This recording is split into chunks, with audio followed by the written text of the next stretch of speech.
Okay, mga kaibigan, mga kapatid, tayo muli ay nandito upang paglingkuran po ang Panginoon at siya po ay mangusap sa atin sa mga oras na ito.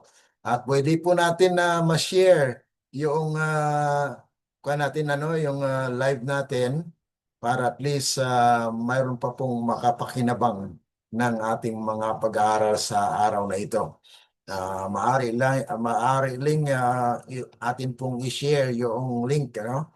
At masalamat tayo sa Panginoon na nandito po tayo muli sa ating pagpapatuloy po ng ating pag-aaral dito sa Prophetic Insight Series on the Book of Daniel. At nandito na po tayo sa The Fiery Furnace na kung saan ay kung kahapon po ay ating napag-aralan po mga kapatid yung basic na pundasyon ng chapter 3 na kung saan ay doon po natin binaybay yung kung papaano ang hari ay nagpatayo or nagpagawa ng 90 feet high na golden image.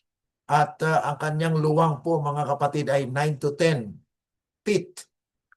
Kaya yun po ang ginawa niya, bagamat alam niya po mga kapatid at he acknowledged that it is God who revealed the succession of kingdoms.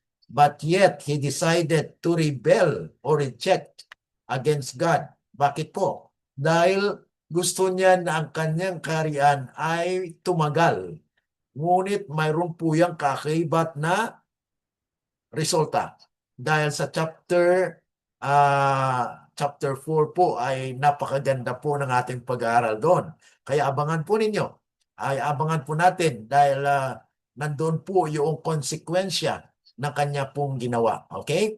Ngayon ay nandito po tayo sa The Fiery Furnace na kung saan ay dito na po yung actual na kung saan ang tatlong magkakaibigan ay hindi natinag na sila po ay handa at kahit hindi man sila iligtas, ay sabi nga po nila, hindi talaga po sila yuyukod sa ibang Diyos. Ibig sabihin, mayroon po silang personal na karanasan sa Panginoon na hindi sila matitinag kahit ano pa pong mangyari. Okay? Ngayon, dito po tayo sa ating uh, prayer thought. Ito po yung ating pag-isipan at idalangin po mga kapatid. Sabi po rito, He who walked with the Hebrew worthies in a fiery furnace will be with his followers wherever they are. So promise ito mga kapatid na kung sino man ang lumakad sa gitna ng naglalagablag na kaapoy ay siya ring lalakad sa atin o sa mga sumusunod sa kanya kahit saan man sila pupunta. Ibig sabihin mga kapatid, there is a promise that God is with us. His abiding presence will comfort and sustain. In the midst of time of trouble, trouble such as not have been, has not been since there was a nation. Yan po yung binanggit sa Daniel chapter 12 verse 1. That Michael will stand with his people, for his people, and it will be what? It will be a time of trouble such as never was since there was a nation. Kaya yun po mga kapatid, siya pa rin ang sasama po. Kaya ang theme po ng ating pag-aaral ngayon mga kapatid ay talagang nasintro po ito sa isang katotohanan at promise ng Panginoon. Christ walks with His faithful people. Okay? So si Kristo po ang siyang maglalakad din po siya na kasama natin. Kaya sabi po rito, His chosen ones will stand unmoved. Ito po yung settled na. Ibig sabihin, sa ngayon pa lang ay kailangan na po tayong settled o nasilyuhan na hindi ka na matitinag o hindi ka na mabaling sa iba. Ibig sabihin, nakasentro ka, nakafocus ka sa katotohanan na iyong tinanggap na yun ang nagpapalago sa iyo ngayon. Okay? Sabi rito, His chosen ones will stand unmoved. Kaya hindi ka matitinag, hindi ka matutumba, hindi ka mawawala, kundi nagpapatuloy. Okay. Satan, with all the host of evil, cannot destroy the weakest of God's saints. Bakit po? Dahil sa Zechariah chapter 12, verse 8, nandun po yung kasagutan na yung mga weak among them will be like what? Like David. Oh. So, si David po mga kapatid, natakot po ba siya kay Goliath? No. Natakot po ba siya sa mga hamon ng buhay? Mga kapatid, bagamat sabihin natin na siya po'y tumakbo, nagtatago. Fugitive po siya dahil doon sa paghabol sa kanya ni Saul, pero mga kapatid ay matapang po at may paninindigan si David. Bakit? Ayaw niyang saktan ang anointed ng Panginoon. Yan din po ang dapat mangyari sa atin, na wag po nating kalabanin ang anointed o yung mga pastor. Ibig sabihin mga kapatid, ay nandun lang tayo. We need to humble ourselves before the Lord. Dahil ang kwan po mga kapatid, yung ang vengeance hindi sa atin, kundi sa Panginoon po yan. Kaya sabi po rito, angels that excel in strength will protect them, and in their behalf, Jehovah will reveal himself as a God of gods, able to save to the uttermost those who have put their trust in Him. Wow! Napakaganda po mga kapatid. Kaya yun po yung prophetic insight na laman ng ating mensahe sa mga oras na ito. Tayo po ay manalangin. Dakila at mabagin po naming Diyos na makapangyarihan sa lahat, salamat po na kayo po ay nagbibigay sa amin ng mga buhay na salita na ito po ay nagpapatibay ng aming pananampalataya at pagtitiwala sa inyo. Amin pong maranasan na kayo po ang siyang mangusap sa mga oras na ito sa amin pong pagpapatuloy na pag-aaral po dito sa Prophetic Insights on the Book of Daniel.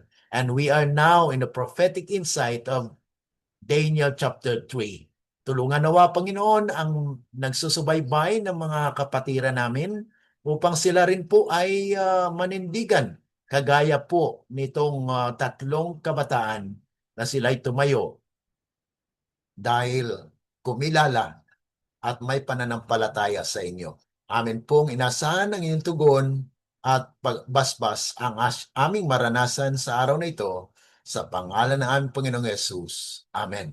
Okay, so dito tayo mga kapatid sa ating pagpapatuloy at makita po natin dito yung ating talata ay nagsasabi po mga kapatid na talagang His chosen ones. May pinili ang Panginoon mga kapatid na they will not move. Bakit? Because Michael will stand with them. So ang Panginoon po will deliver. Tatayo po siya, hindi niya po pababayaan ng kanyang bayan. Ano po? Kaya yun po yung promise ng Panginoon. Okay? Ngayon, alam natin na mayroon pong utos ang Panginoon. At ito po ay pinanindigan ni Daniel at ang kanyang kasama. Dahil sabi po rito, ito po ay bahagi sa pangalawang utos ng Panginoon. You shall not make for yourself an idol in the form of anything in heaven above, or on the earth beneath, or in the water below. Below, mga kapatid. You shall not bow to them or worship them.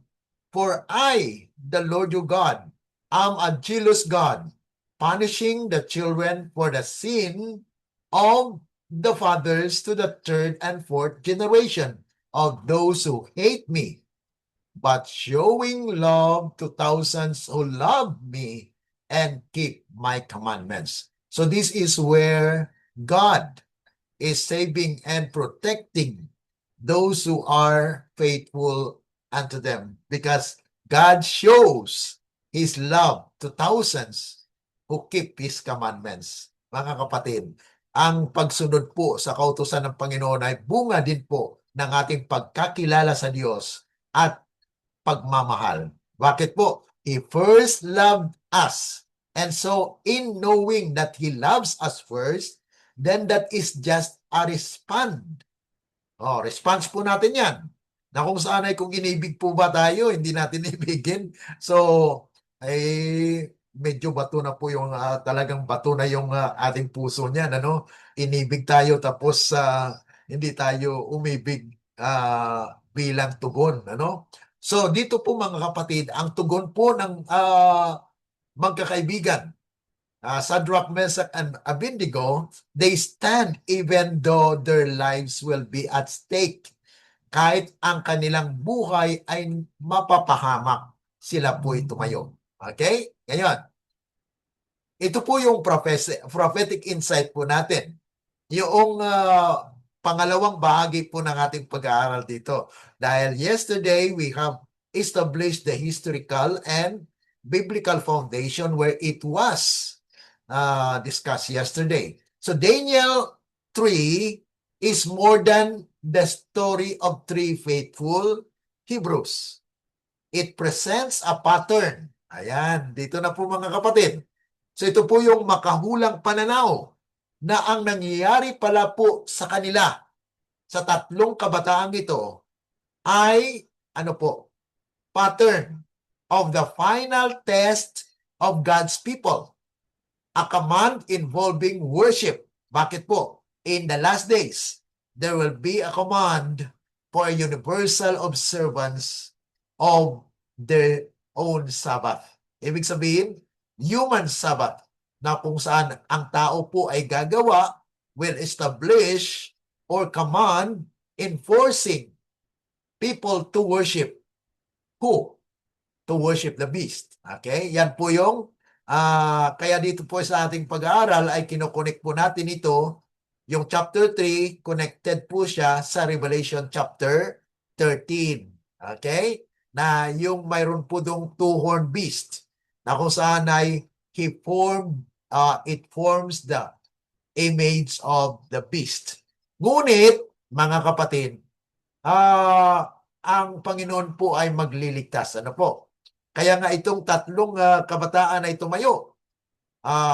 It actually signifies that there are also people that will stand in the last days. Sabi rito mga kapatid, a second opportunity to compromise, a faithful minority, seek a persecution, Christ's presence and deliverance. So dito natin makikita mga kapatid na ito po yung larawan ng victory na dahil po binigyan ng pagkataon na pumili ang tao in the last day as well, ay kung pinili nating hindi magkompromiso o magcompromise, then God will what? Will deliver us. Even we are just minority, but kahit nag-iisa ka lang dyan, kahit makaranas ka ng persecution, ng pangungutya, pagtataboy, ang presensya ni Kristo ay mapasa atin mga kapatid at i-deliver niya tayo. Yan po yung pananaw na mangyayari po in the last days. Kaya the young men refuse to worship any other God but the true God and proclaim that He is able to save them. So talagang sila'y nagtitiwala na ililigtas sila. Pero ang sabi nga po mga kapatid kahapon sa ating binasa, na even though they will not be saved by the one they worship to, they will never worship other gods. So ibig sabihin ay pinapaubaya nila sa Diyos ang kanilang buhay. Na kung kalooban man ng Panginoon na sila'y mawala, dahil sa kanilang pagtatayo ay hindi po sila magsisisi. Ibig sabihin mga kapatid, they have that purpose in their hearts na they are ready to face any persecution, any trouble that will come in their lives. Okay? Ngayon, sabi nga po rito na even if he doesn't save them, they still will not worship the image. Yan po mababasa natin sa Daniel chapter 3, verse 16 to 18. Napakaganda po mga kapatid. Ano po? Ngayon, ang nangyari actually mga kapatid, ito po yung pangalawang chance ni Nebuchadnezzar ng hari. Na kung saan ay nakita niya na sana mayroon siyang awa, di ba? Ipakita niya sana yung awa niya sa tatlo na ito. Dahil sila ay kaibigan ni Daniel. At alam ni Nebuchadnezzar na mayroong Diyos si Daniel na kanyang in-acknowledge na siyang Diyos na makapangyarihan. God of all gods. Sabi niya nga po, mga kapatid, ano? Nebuchadnezzar was furious when Shadrach, Meshach, and Abednego refused to bow. Yet, he gave them another opportunity. Para sa kanya mga kapatid, ay binigyan pa rin po siya ng, binigyan niya ng chance itong tatlo. Now, if he be ready, fall down and worship the image. Kaya kung handa na kayo, lumuhod kayo o mag-bow down kayo. Pero ano mga kapatid ang nangyari? This is a remarkable mga kapatid because the king could have immediately executed them. Maari na nag-iisip siya, no? Na siguro ganito, ikwan ko siguro ay yuyukod yan sila. Kasi nakalabas na sa kanyang mga bibig at mayroon na pong command that those who will not worship will be what? Executed. Kaya naghahanda po sila ng apoy. Ano po? Kaya the king could have immediately executed them, but instead he gave them another opportunity to reconsider. This reveals a principle of God's character. Before judgment, God gives opportunity for repentance and decision. Kaya parang si Nebuchadnezzar dito mga kapatid ay nagbigay din ng larawan ng Diyos. Ano po? Nagbigay po siya ng chance. Ibig sabihin mga kapatid, kung mayroon man nagkasala sa atin o sino mang nagkamali sa nakaraan, huwag na pong balik-balikan. Ano po? Dahil bigyan po ng pangalawang chance. Okay? Na kalimutan muna yung nakaraan and then pursue the reconciliation. Okay. Gusto ni Nebuchadnezzar na magkaroon ng reconciliation pero in the wrong principle. Bakit po? Lalabagin at mag-compromise itong tatlo para lang sundin siya. So that is compromises in the principle of truth na kung saan ay hindi dapat magkaisa sa error. Ganon din po mga kapatid sa atin. Kung narinig po natin na mali ang tinuturo, will you still support? Will you still be on that side? Mga kapatid, yan po yung panawagan ng Panginoon. If you are not of me, you are of who? Sa kanino po sila? Okay, kung hindi po sila sa Diyos, ay dahil gusto nila mag-compromise, parang tumitikim-tikim pa doon sa kabila, then you are actually in a dangerous situation. Bakit po mga kapatid? That is mediocrity o nasa gitna ka. Laodicean. Okay? That is a Laodicean or spiritual pride na kung saan ay nangyari po sa character. Katulad po dito nangyari kay Nebuchadnezzar din. So, ito ay binibigyan ng opportunity. The Lord is also the same, do the same mga kapatid. 2 Peter chapter 3 verse 9. na long-suffering as to usward, not willing that any should perish. Kaya mayroon pong mga mensahe na hinihatid ang Panginoon na ito po ay paghahanda sa iyo at sa akin. Kaya atin pong pagyamanin ang inihanda ng Diyos sa atin. So in His rage, the king commands the furnace to be heated 7 times as hot as usual, and that the young Hebrews be thrown in. So talagang mga kapatid ay talagang inano niya, dinoble, hindi lamang doble, triple, hanggang 7 times ang init nito. Dahil sa kanyang kagalitan. Nagalit po siya. At ang 7 dito mga kapatid denotes perfect, complete. Talagang perfecto na wala na siyang pigil ba sa galit niya. Talagang lubos-lubusan na kagalitan po ng hari. Kaya nga po ay ito po yung kanyang spiritual pride na nasa sarili niya. Itong mga taong ito hindi nagsusunod sa akin. Mas sinusunod nila ang kanilang Diyos. So mga kapatid, ito po yung defiance or rebellion against God. Kaya mayroon pong mangyayari yan sa kanya sa chapter 4. Okay? The king's second chance, mercy before judgment. God's mercy does not eliminate the necessity of decision. Ganon din po mga kapatid ang ginawa ni Nebuchadnezzar dito, na hinintay niya na mayroon pa siyang awa. Eventually, every person must choose whom he will serve. Ngunit ang tao, mga kapatid, ay binigyan po ng karapatan upang siya'y pumili. Ang pagpili niya, mga kapatid, ay siyempre bilang laman, piliin niya yung masama. Kaya doon pumupunta at doon lumalagay ang katwiran at kapangyarihan ng Diyos. Ibig sabihin mga kapatid, Jesus offered His righteousness na tanggapin o tinatawag natin maranasan. Ang tamang word po dito mga kapatid, hindi tanggapin kundi maranasan ang buhay ni Kristo. Ibig sabihin mga kapatid, ang atin pong ginagawa kasi is not a merito sa ating kaligtasan.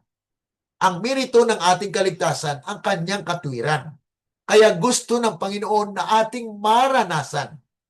We need to experience the character of being humble, of being submissive, na mag-surrender ka. Ibig sabihin, yung iyong pag-surrender mga kapatid is actually to giving all to God because you are nothing. Okay? Pero kung if you give all to God, then God is everything and then you have everything as well. Yun po mga kapatid, ang presensya ng Panginoon ay mapasa kanila. Kaya ito nangyari mga kapatid na kailangan natin pumili. Choose you this day whom ye will serve.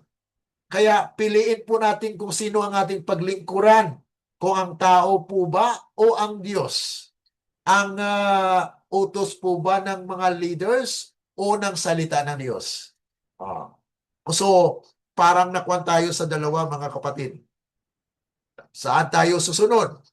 Dito sa utos ng tao, mga leaders, or sa sinasabi ng Panginoon. Okay? So, ang sinunod po mga kapatid ng tatlo ay ang utos ng Panginoon. Ang salita ng Panginoon. So, ang present truth dito na makita natin mga kapatid, before the final crisis reaches its climax, God gives people opportunity to hear truth, examine their hearts, and make their decision. Ito po ngayon yung probation. Kaya may probationary time mga kapatid. Ito po yung pananaw dito sa chapter 3. Na ito ay makaulang pananaw na kung ano po ang nagawa at nangyari po noon ay mayroon pong kaakibat na katumbas. Okay? Na kung saan ay kung ang hari po ay nagbigay ng pag-asa, ng mercy before judgment, then the Lord Himself has the same, mga kapatid. So Ellen G. White, sabi nga po rito, repeatedly emphasize that God allows probationary opportunities before the final judgment. Kaya nga po ang Biblia ay nagsasabi din na pinapakita kay John, Revelation. Sa Revelation, mga kapatid, chapter 7. Ano po ang nangyari doon? Sa chapter 7, mayroon pong 4 na anghel na pumipigil ng 4 na hangin. Ibig sabihin, it is a universal what? Hurting. Mayroon pong masasaktan. Dahil ang hangin po, that is actually a natural kwan po yan na phenomenon. Diba? So it is not any what we call this trouble na caused by political or economic. But it is God's what? God's intervention na kung saan He wants that His people will be what? Purified. Okay? Now, sabi po rito, Ellen White repeatedly emphasizes that God allows probationary opportunities before the final judgment. The lesson of Daniel 3 is therefore, mercy gives opportunity. Testing reveals decision. Okay? So yun po yung mga kapatid, yung mga prinsipyo or lesson na matutunan po natin dito. Na mayroon munang awa bago yung ito ay nagbibigay actually ng oportunidad sa tao na magpili. Yung testing, makita talaga dito yung desisyon natin kung tayo po ba ay sumusunod sa Diyos. Okay? Now, dito po ay mapansin natin na may pasubali. Ang tatlong magkaibigan na ito nagsabi na ililigtas kami ng Panginoon. Ngunit kung hindi, yan po yung sabi dyan. But if not, one of the greatest statement of what? Of faith. Ito po ay statement ng may pananampalataya na kung saan, mga kapatid, ay this is a statement of faith of these three. Three what? Three friends na magkaibigan po sila at sila po ay nagnanais na sundin po at maging loyal sa Panginoon. Now, the three Hebrews answered, our God whom we serve is able to deliver us from burning fiery furnace. But if not, we will not serve thy gods. Ibig sabihin, mga kapatid, ay pinaubaya nila sa Diyos. Hindi nila pinipilit ang Panginoon na, Panginoon, iligtas nyo kami dito, nagsilbi kami sa inyo eh. Hindi ganun, mga kapatid. So God actually is not taking the what? The bad events that happens in our lives in order for us to believe. Ibig sabihin, mga kapatid, ang desisyon po ng tatlong magkaibigan dito ay kahit hindi kami iligtas, okay lang dahil alam namin siya ang nakakaalam. Ayan. So that is a greatest statement of faith na kahit anong mangyari, mawala man ang lahat, ay susunod pa rin ako sa Panginoon. Yan po yung desisyon na talagang hindi matitinag, hindi mawawala, na kahit anumang mangyari sa hirap o sa ginawa ay mananatili na ang pagmamahal ko sa Diyos, pagmamahal ko sa aking kapwa ay hindi po matitinag. Ibig sabihin, nandoon yung agape love, yung the portrait of love na yun po natutunan natin sa ating Sabbath School lesson last week. Ano po? So, this is an extraordinary faith. They believe God can deliver us or deliver them, but they did not say God must deliver us. Ibig sabihin, mga kapatid, hindi po sila nagsabi, ang Diyos dapat magligtas sa amin. No. They are submissive to God. Sabi nila mga kapatid, kahit ano mangyari, negative man o positive na nangyayari sa amin o mangyayari sa amin, ay mananatili kaming matatag at loyal sa Diyos. So, ito po yung obedience na was not dependent upon receiving a miracle. Hindi po sila nag-expect na may miracle ang Panginoon. Minsan mga kapatid, ang inihingi natin Panginoon, magkuhan ka naman ng miracle. Kung minsan mga kapatid ba, inihiling natin sa Panginoon yung mga miracle. Natanggalin ito, tanggalin yan, ganito ang gawin. Hindi mga kapatid, ipaubaya mo sa Diyos. Yan po yung faith, trust sa Lord, sa Panginoon. Hindi po yung may kondisyon na or may pagpupursige sa Panginoon. Ang Diyos dapat magligtas sa amin para ipakita sa inyo. Hindi po yan ganun mga kapatid. Ipakita nila na God knows everything. Alam niya ang mabuti at masama. Kaya pinaubaya niya mga kapatid. Pinaubaya nila ang kanilang buhay kay Kristo. Ang tanong sa atin mga kapatid, pinaubaya din po ba natin ang ating buhay sa Diyos? Amen. Kung yun ay mga kapatid, just comment amen. Ano? Okay, so sabi po rito, ang insight po natin para maging matatag at makita ang manifestation ng character ng tatlong victorious na kabataan mga kapatid ay una, true faith rest upon God's character. Ang tunay na pananampalataya ay nagdidepende or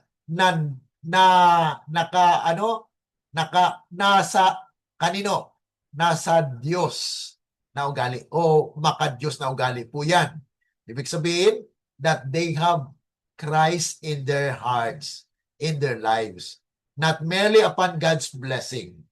Minsan mga kapatid, doon po tayo tumitingin sa blessing lang, ano?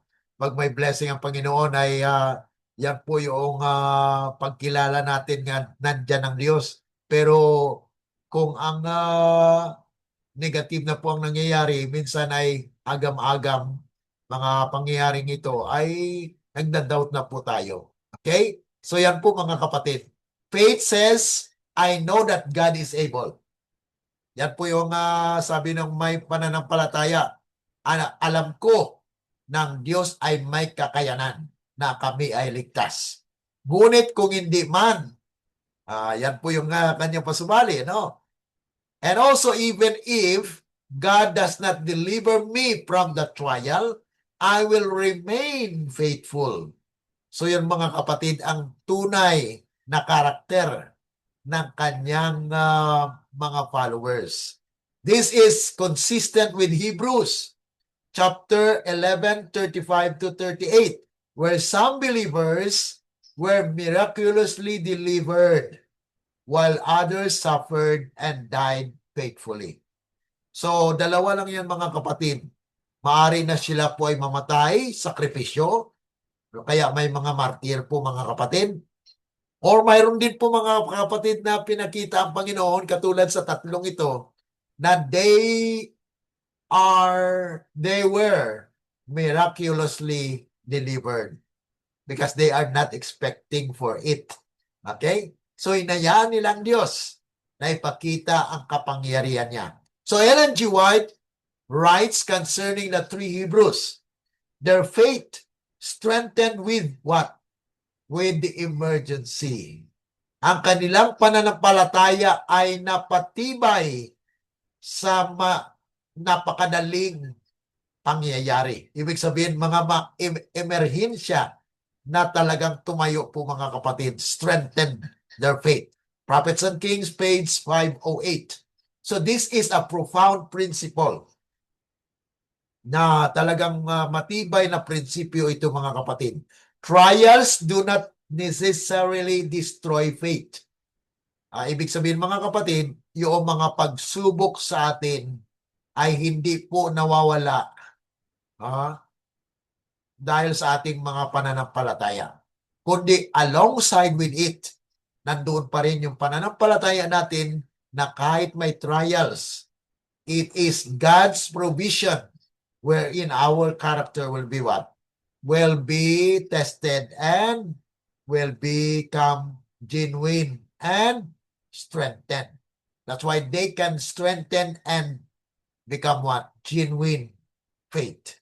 Okay, now, the practical application for this, mga kapatid, do not wait until the crisis to develop faith. Minsan, mga kapatid, yung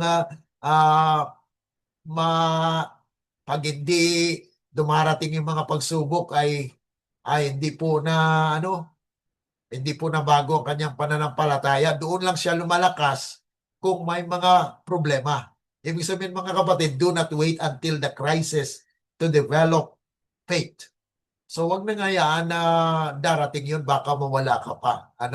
Sa ngayon pa lang, trust in the Lord with all thine heart and lean not unto thine own understanding. Proverbs 3:5 po yan. Faith developed today becomes faith that stands tomorrow. Ayan. So yan po yung mga practical application po natin. Na kung saan ay ang pananampalataya po na develop yan, ngayon. Ibig sabihin, ngayon pa lang, magtiwala na sa Panginoon. No? At yung ating future, mga kapatid, hindi na tayo mag-alala doon. Bakit? If we stand today, it will become what? A strength for tomorrow. Natatayo rin po tayo. Okay? Pero ngayon, kung ngayon pa lang ay natutumba na tayo, ay mga kapatid, yan po ay delikado. Bakit? Ngayon pa lang po, hindi tayo nakatayo. Much more with the future. So yan po yung practical yan po na aplikasyon. Now, the furnace, the maximum of human opposition na nangyari po, mga kapatid. Kasi pinalakas pa, pinaigting pa yung init 7 times. Nebuchadnezzar he commanded the most mighty men that were in his army to bind Shadrach, Meshach, and Abednego. The furnace was heated 7 times more than it was wont to be heated. So mga kapatid, talagang matindi ito na lagablab ng apoy. The number 7 can carry the biblical idea of completeness or fullness. However, Scripture does not explicitly say that the sevenfold heating here is a symbolic prophecy. The safest application is that the king ordered the maximum intensity of the punishment. So yun po, mga kapatid, ang talagang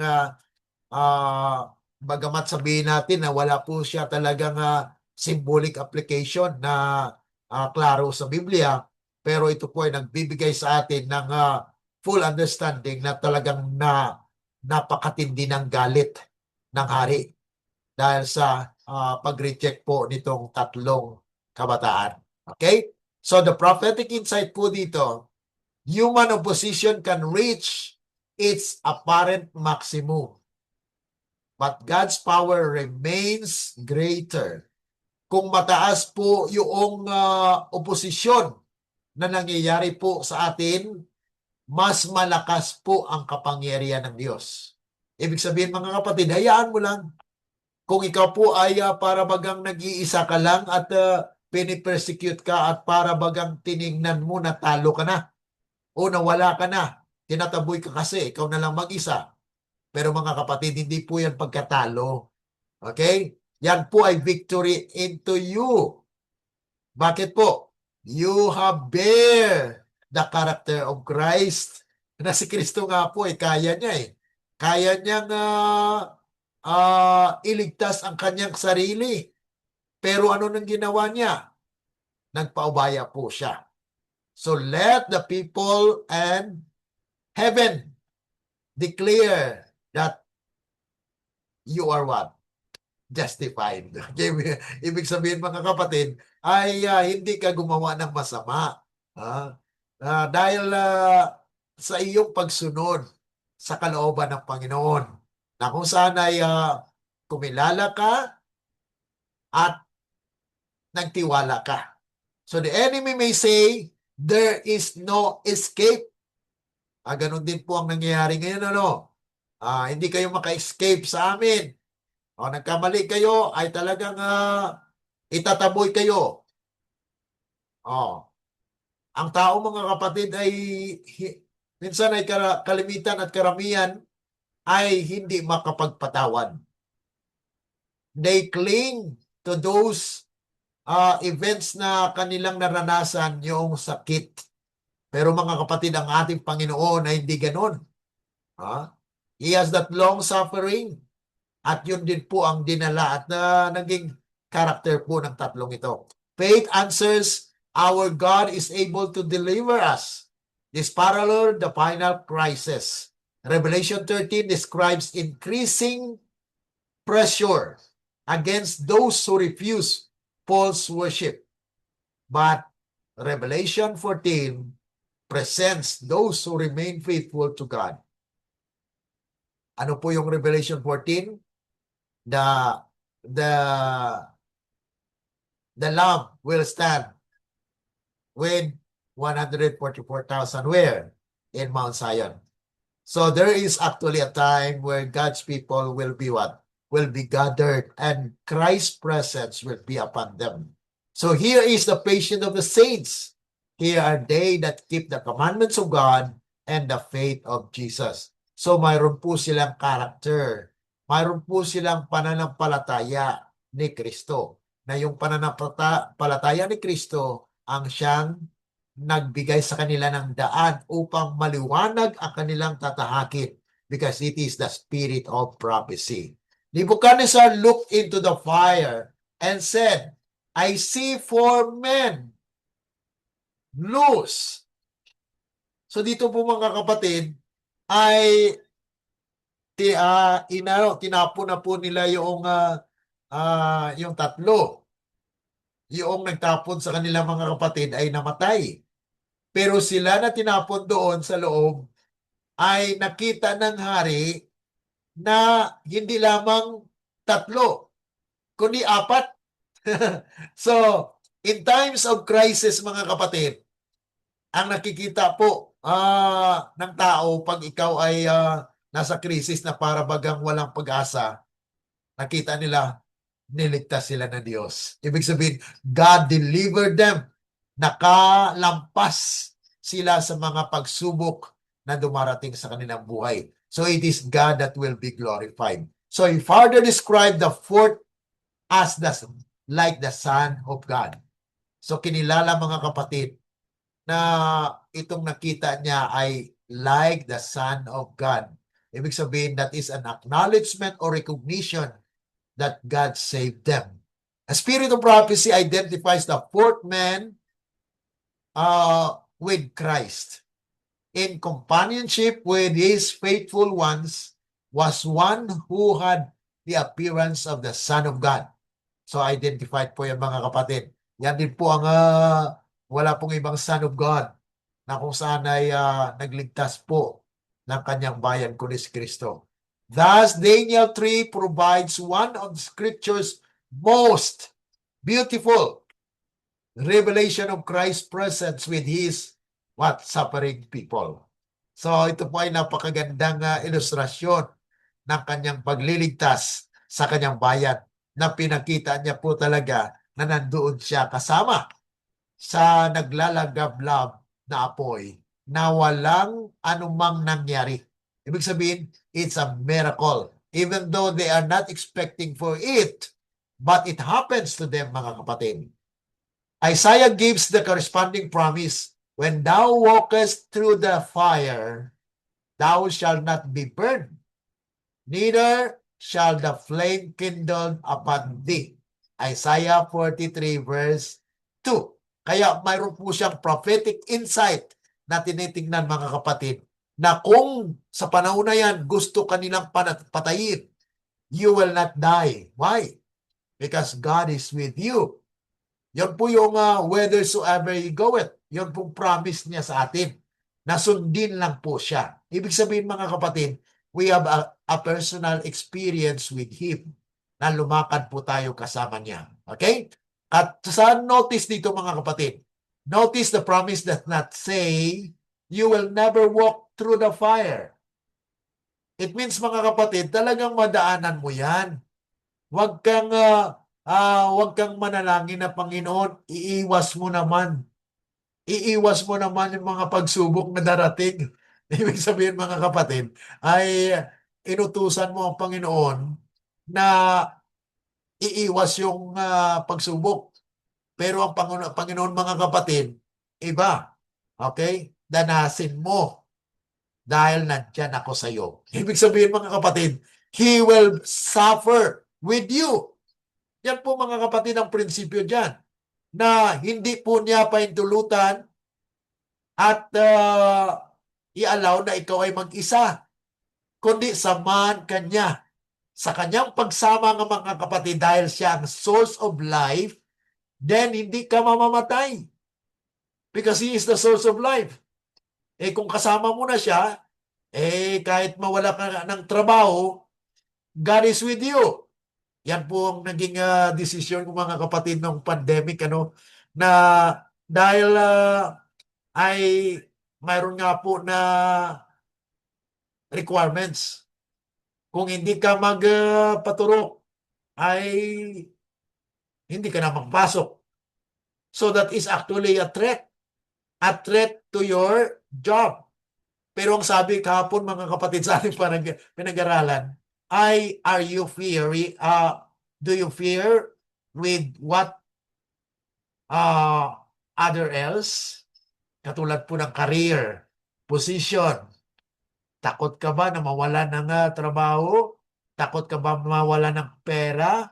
Takot ka bang mawalan ng kaibigan? Takot ka bang ganito, ganyan? Yan pong nangyari sa tatlo. Sabi nila, no. We are not fearing those things. Sabi nga po, it says, when thou walkest through the fire, God may permit His people to enter the furnace, but He enters it with him, with them, mga kapatid. Ibig sabihin, sumama siya. Hindi niya pinabayaan. Ibig sabihin, mga kapatid, kaagapay or kadamay, karamay. Yan po ang ating Panginoon. No? Kung ikaw po ay nakaranas ng kalungkutan, ng kahirapan, siya po ang kasama mo. Napakaganda mga kapatid. That is a close relationship with Him. So ang present truth application natin dito mga kapatid, those who stand for God's revealed truth should never think I am alone. Kaya mga kapatid, wag po tayo mapanghinaan na ako lang yata mag-isa dito. Marami sila na nagtatanggi ng mensahe. Hindi sila nagla-like sa aking mga post. Maka-relate nito ang ating kapatid na nagpo-post ng post pero walang nagla-like. Pero mga kapatid, mayroong mga tao dyan na tahimik na they are not showing it. Pero sila po ay unti-unti na convict because God is the one that doing it, not us. So this is especially important for the final crisis. Revelation 14 verse 1 presents that the 144,000 standing with the Lamb, while Revelation 17 to 18 portrays the final conflict with Babylon, mga kapatid. So itong chapter 14 at saka chapter 17 and 18 actually mga kapatid are contemporaries. Contemporary po yan na mangyayari. Pero itong Revelation 14 kasi mga kapatid ay nauna siya. Okay. But it extend until the time of the Revelation 18 that will fulfill. Because Revelation 14 mga kapatid will start the call or tinatawag natin na sealing of God's people, the 144,000. So the presence of Christ is more important than the absence of trouble. Bagamat nandyan po yung trouble, alamin at tiyakin at pananampalatayanan na nandyan ang Panginoon kasama mo, kasama ko, kasama natin, mga kapatid. So, the furnace, actually, ang symbol nito, mga kapatid, is purification. Dinadalisay ang iyong pananampalataya. Fire has an important biblical association with what? With testing and purification, and also the endowment, outpouring of the Spirit, the trial of your faith, being much more precious than of gold that perisheth, though it be tried with fire. Kaya subukan po yan ng apoy. Apoy po mga napakainit, mga kapatid, na mga karanasan, ano? 1 Peter 1:7. Malakay similarly speaks of the Lord as the refiner and purifier. So ang Panginoon po ang siyang mag-purify. Kaya sa panahon po na ikaw ay nasa trial or crisis, nandyan po ang Panginoon nag-purify sa iyo. Ibig sabihin, it is a part of the process. Na yuning po yan. Katulad po sa quarry, di po ba? Sa quarry po ay sinasapsapan po doon yung mga bato. Katulad po ng panahon ni King Solomon. Ang ginagawa po nila, mga kapatid, they quarried the stone from the mountain. Ginuguhitan po yan, ginuguhitan nila, measurement, sinusukat, tapos sinasapsapan, pinapakinis, bago po yan dalhin saan? Sa lugar kung saan ipatayo. Ibig sabihin, mga kapatid, sa ngayon, God is yuning us. Sinasapsapan po ang ating karakter. Kung tayo po ba ay tapat sa Kanya or naging katulad na rin ng kaaway. Ang ugali ng kaaway ay alam nyo na po yun, ano? Na kung saan ay nandun po yung walang pagmamahal, yung talagang mabagsik, walang awa. Yan po yung karakteristik ng kaaway, na wala po silang awa. So kung yan po ang nangyayari, na wala na pong awa, then you are not exercising the Spirit of Christ. You are not portraying the love of Jesus. You are actually portraying Satan's character. So therefore, the furnace can illustrate how God uses trials to test and purify His people. Kaya napakaganda, mga kapatid. The king is amazed. He threw in 3 young men, and now there is 4, and none of them are burning up. Yan po ang kagila-gila. Ano yan? Miraculous na nakahanga-hanga. Hindi pala kagila-gilalas, ano? Ang kagila-gilalas ay lunsay-lunsay or kwan. Ito pala ay kahanga-hanga na mga pangyayari na para bagang hindi mangyari. Ngunit nangyari. The present truth emphasizes the purification of God's professed people. Before the final work of the gospel, the principle is consistent with Scripture. Judgment must what?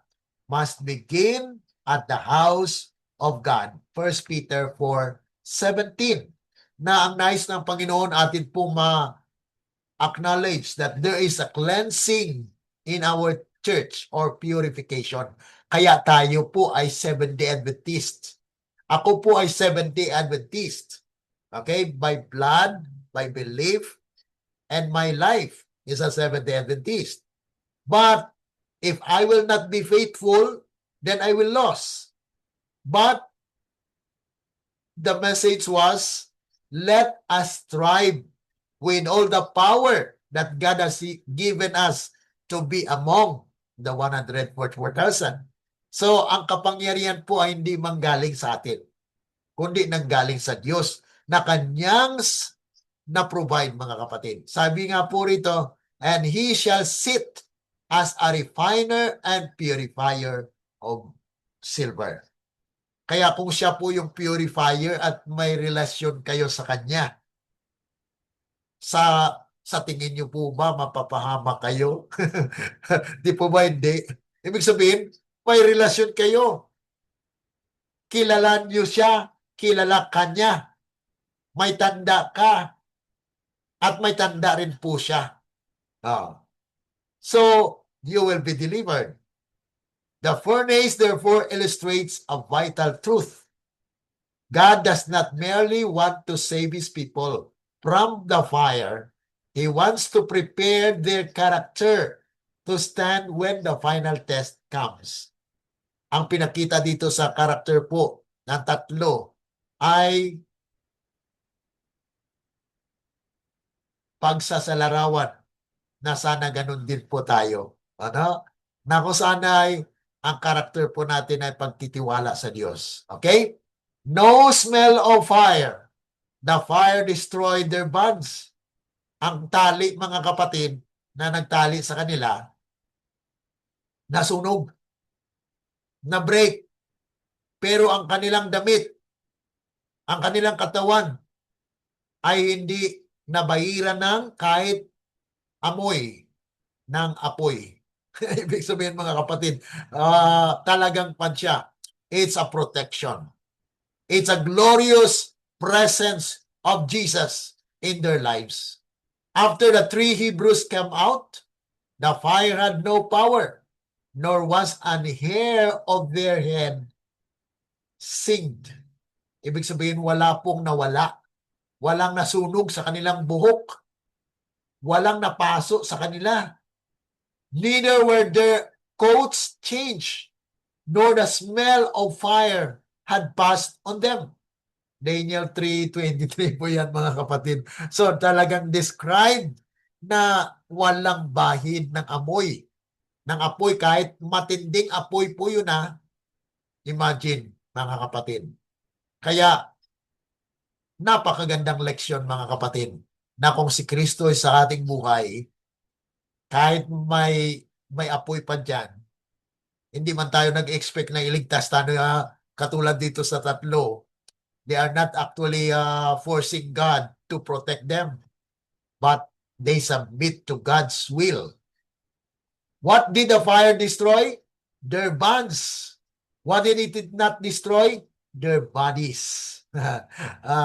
Ang kanilang tali ay nasunog. Ngunit ang kanilang katawan, ang kanilang damit, walang bahid, kahit amoy ng apoy ay hindi nakatalab sa kanila because they had been protected. Wow, napakaganda, mga kapatid, na karanasan. So yung spiritual application dito, mga kapatid, sometimes God permits the furnace to remove things that have bound us.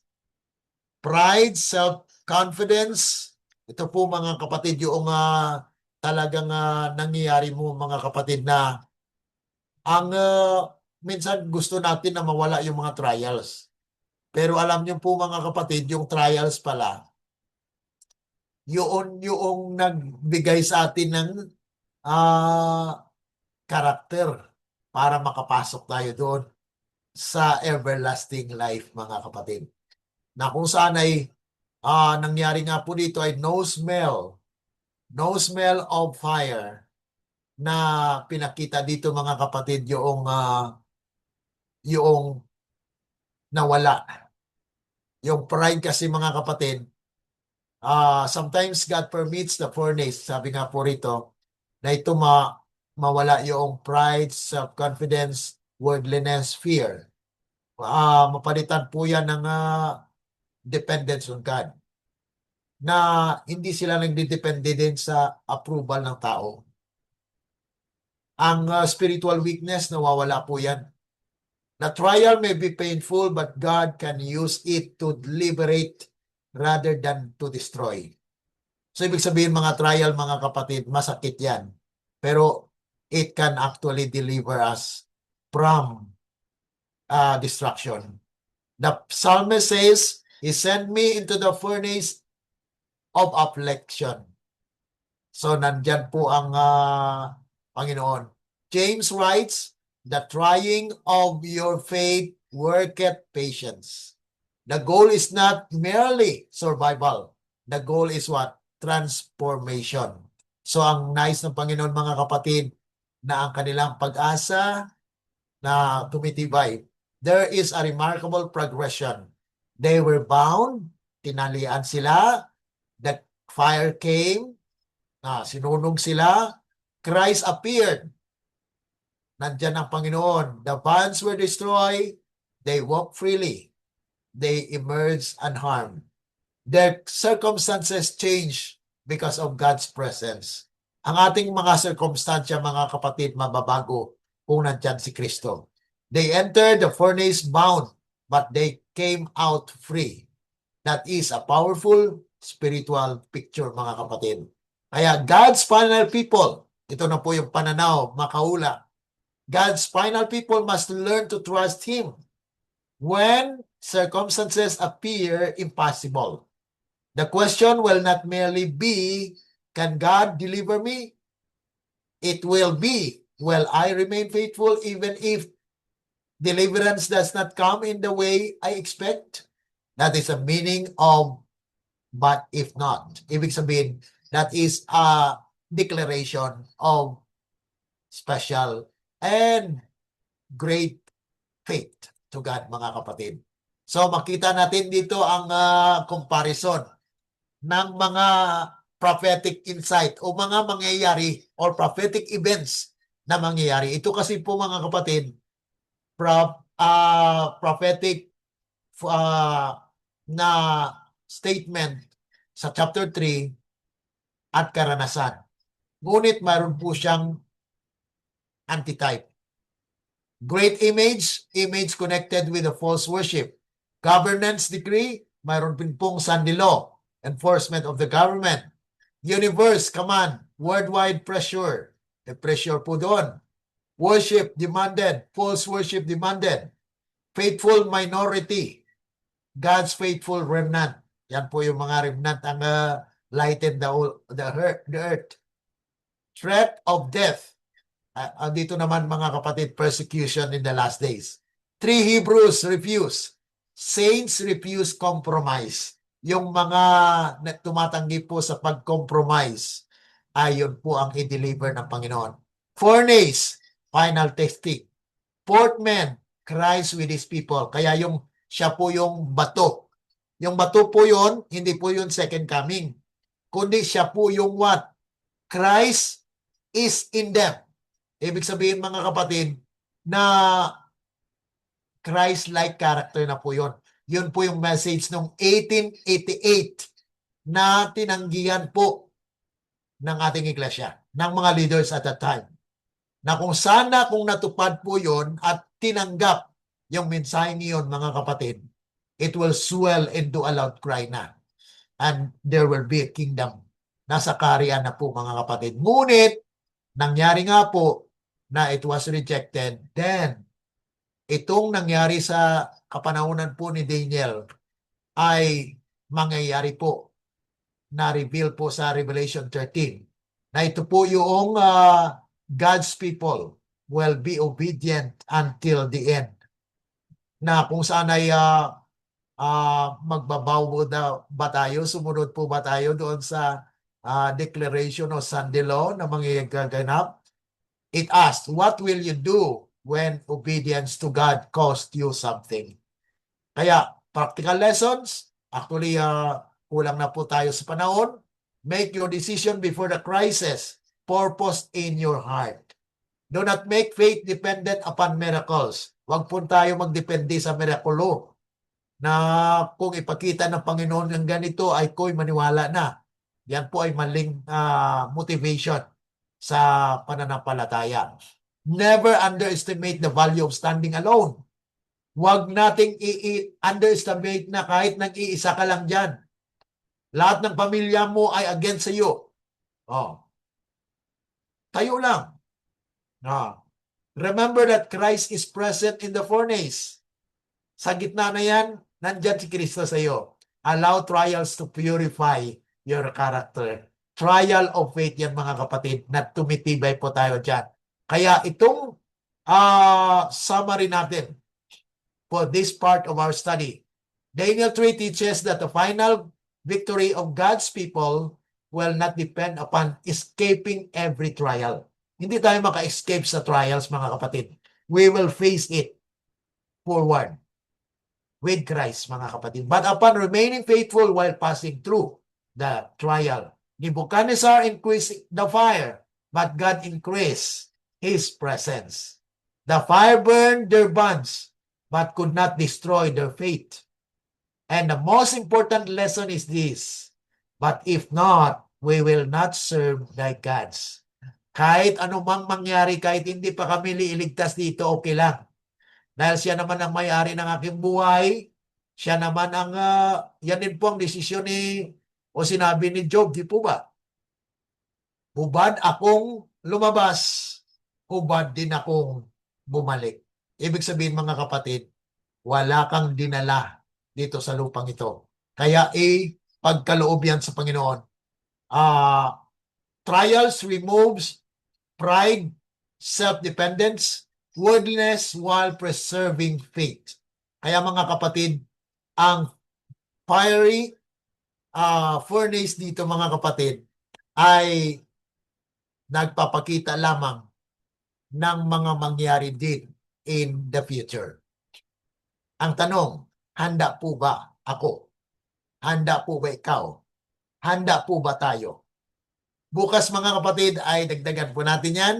Kung may mga katanungan po kayo ay itanong lang po, ay isulat lang po sa ating comment section, sa ating YouTube at saka sa ating Facebook account, na kung sana you can comment there and you can ask question, whatever your question, because we don't have time online to answer questions because we have only 1 hour mga kapatid.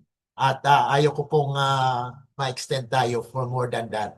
Okay, so maraming salamat at tayo po ay maniklod sa ating pananalangin. At bukas mga kapatid ay atin pong pag-aralan po ito.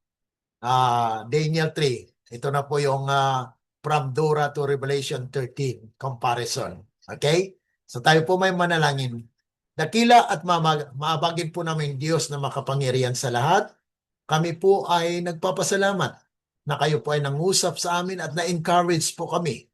Lumakas po ang aming pananampalataya sa inyo dahil ito po yung mga bagay na nagpapalakas po sa amin.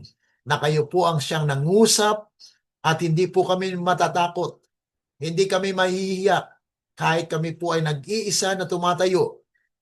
Ngunit ang panahon, darating ang panahon, Panginoon, na bawiin at lubos-lubusin ang biyaya at pag-asa na mawala ang lahat ng ito. Kaya ngayon pa lang, Panginoon, tulungan niyo po kami na manindigan at maging matatag sa aming pananampalataya. Ito po aming dalangin at inasahan na mangyari dahil lamang po sa matamis na pangalan ng aming Panginoong Yesus. Amen. Let the words of our mouth and the meditations of our hearts be acceptable unto thine sight, O Lord, our strength and our Redeemer. Amen. Amen. God bless and good day to you all.